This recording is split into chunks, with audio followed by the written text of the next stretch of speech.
Hello and welcome to a closer look, the first episode for 2025. I'm Natasha Ravoy. Thank you for joining us. On the eve of the launching of PNG's 50th anniversary logo and theme, the country was struck by the news of the passing of one of its founding fathers, the Right Honorable Sir Julius Chan. As much as it was a shock, the country had a week to mourn the late great leader before he was laid to rest at his beloved village in Huris, Namatanai, as his wish.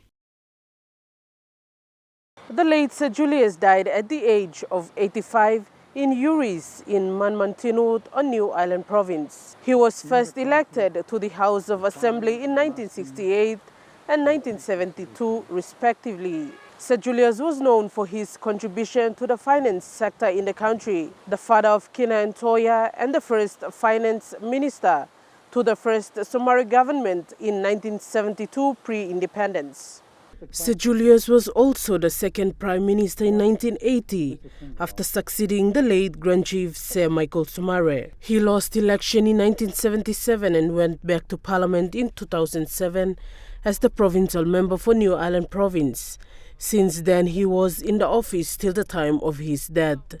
In 1980, he also ordered the deployment of Papua New Guinea Defence Force to support the government of Vanuatu against rebels during the Coconut War in what was the first overseas operation by PNGDF. As a way of showing respect to one of the founding fathers of this nation, Prime Minister James Marape has announced a week-long mourning period on the day of the passing of late Sir Julius. So in that context, I want to announce to our country, from national government perspective, we are declaring 1 week of a period of mourning. The country's flag, wherever it is flown, will remain half-mast for 1 week. Prime Minister Marape described Sir Julius as an architecture to the financial structure of the country that is in existence today. One exceptional leader who was the architect of our nation's financial structure we have today. As our nation's first finance minister, he birthed a concept called Kina and Toya into our national currency. He was instrumental in the birth of our central bank and its independence that exists up today. And we acknowledge his passing. The body of late Sir Julius was flown into Port Moresby on the 1st of this month, accompanied by his children and other family members. According to Sir Julius's will, he wanted to rest at his home in Manmantinut in Namatanai on New Island Province. Thus, the national government has honored his will by allowing him to go back home to get his final rest. The national events organized a one-day house cry at the Sir John Guy Stadium in the complex on the 2nd of February, where people all around the city turned up to pay their last respect to the late Sir Julius. The state had also organized a lay-in-state program for him on the 3rd of this month. All the members of parliament were present to farewell late Sir Julius at the Grand Hall in Port Moresby. He was then flown back to New Island later that day for his final rest. The national government officially handed over the casket of late Sir Julius to the New Highland provincial government in front of the Provincial Assembly House in Kavieng. No come officially, and in body, no Grand Chief bring me today and sleep here. Officially, you go government New Island, na people New Island, Namatanai, Huris, na people like oh, thank you to the Yuka, give him one kind man of hand, no come. The Kavieng Stadium was filled to capacity on the very next day, with people all over Kavieng district came to pay their last respect to their governor, late Sir Julius. People came with food and cash to contribute towards the funeral expenses, and among them were the Highlands and Momasi community that lives in Kavieng town, who also came with cash and food. Horta Somare, son of the founding father of Papua New Guinea and the first Prime Minister late Grand Chief Sir Michael Somare, said Sir Julius and other founding fathers had aspirations for the people.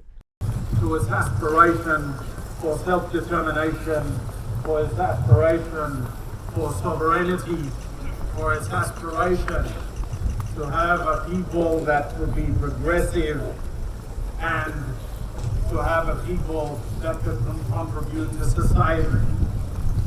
My belief is that Sir Julius Chan, his hard work has already been done. We not condemn development of Yain. We condemn more blame, laying foundation, nuclear country. That is tougher than the development today. Because development today, walk Sir Julius Chan stuff. Development today and walk for every leader in the country.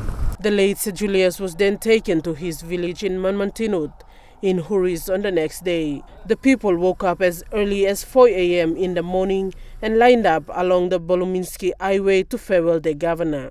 The 193 kilometers highway was decorated with flowers and flags from Kavieng town to Manmantinut, school children with uniforms and chiefs with laps, all waiting to see their governor's casket drive past the road for the last time.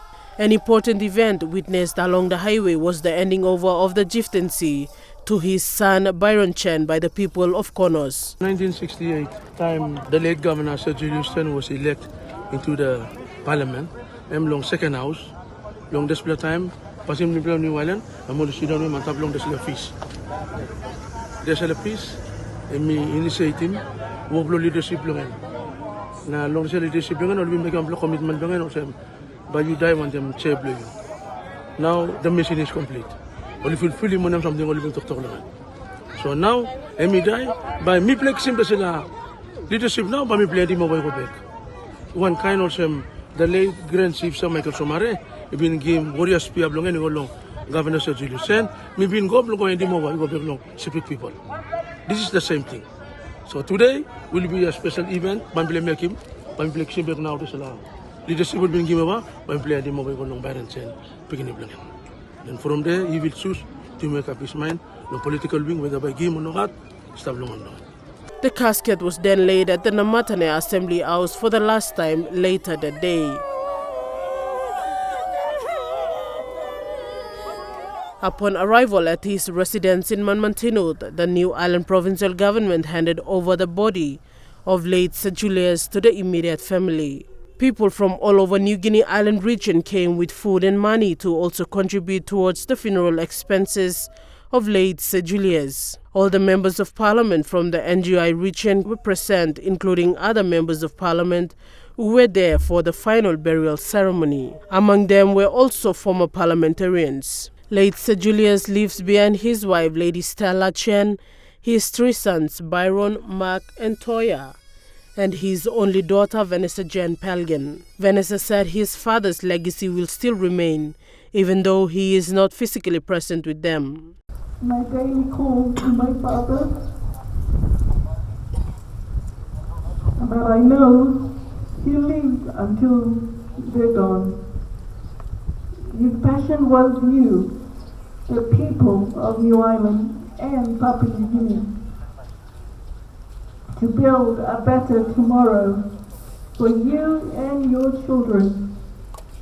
Even though we miss him dearly, hand must belong him by staff all time.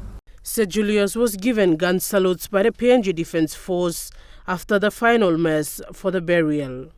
He was finally rested on the hills of Manmantinut, Huris in Namatanai, New Island Province. Now we take a quick break, and when we return, we'll delve into the partnership between the PNG Correctional Service and the One Tribe Ministries.